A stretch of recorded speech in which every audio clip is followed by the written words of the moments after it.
প্রশ্নগুলোর জবাব দিতে চাই। তিনি বলেছেন শ্রেণী পাঠে যথেষ্ট কোচিং অপ্রয়োজনীয়, কিন্তু বাস্তবতা ভিন্ন। গবেষণা বলছে বাংলাদেশে প্রতি বছর যারা এসএসসি ও এসএসসি পরীক্ষায় জিপিএ 5 অর্জন করছে তাদের অধিকাংশ নিয়মিত কোচিং করে থাকে। শুধু বই পড়ার ক্লাসে সীমিত সময় ছাত্রদের প্রতি প্রতিযোগিতামূলক পরীক্ষার জন্য যথেষ্ট নয়।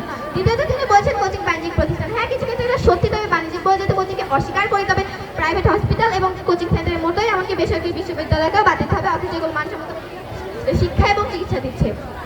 তাই বাণিজ্যিক হওয়া মানে অপ্রয়োজনীয় নয়। মাননীয় মডারেটর, শুধু শ্রেণী পাঠদান যথেষ্ট হলে আমাদের দেশে এত কোচিং সেন্টার গড়ে উঠতো না।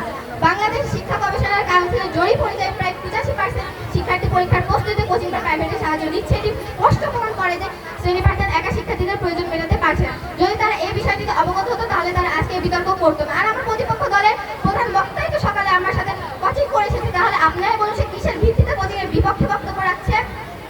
আরেকটি গুরুত্বপূর্ণ প্রশ্ন করে গেছেন যে সেটা হলো যারা কোচিং করে ফেল করে তাদের দায় কে নেবে। মাননীয় মডারেটর, দায় কোচিং এর নয়। যেমন একটা ডাক্তার ওষুধ দিলে রোগী সময় মতো খায় না, তাহলে দোষ কি ডাক্তারের? ঠিক তেমনি কোচিং সুযোগ দেয়, কিন্তু পড়াশোনা না করলে ব্যর্থতার দায় শিক্ষার্থী নিজের।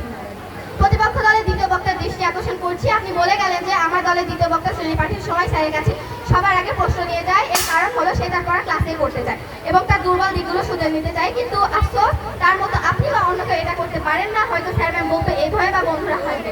আর পরিকাঠামো দুর্বল, তাই সব শিক্ষার্থীর জন্য কোচিং অবশ্যই গুরুত্বপূর্ণ। আর তিনি কোচিংকে দোকানপাট বলে খ্যাতি দিয়েছেন। আমরা তো একবারও শ্রেণী পাঠদানকে অগ্রাহ্য করছি না, তাহলে তারা কেন বারবার কোচিংকে অপমান করছে? আর আপনি তো দুইটি বিষয়ে কোচিং করেন, তাহলে আপনি কিভাবে কোচিংকে দোকানপাট বলে বলতে পারেন? আর আমার প্রতিপক্ষ দলের দলটা বলে গেলেন যে আমি এবং আমার দলের বক্তা নাকি প্রতিটি শ্রেণীতে 50 থেকে 60 জন শিক্ষার্থী থাকে, এই তথ্য দিয়েছি, কিন্তু তার তথ্যটি সম্পূর্ণ ভুল। আমরা বলেছি যে প্রতিটি শ্রেণীকক্ষে 90 থেকে 100 জন শিক্ষার্থী থাকে।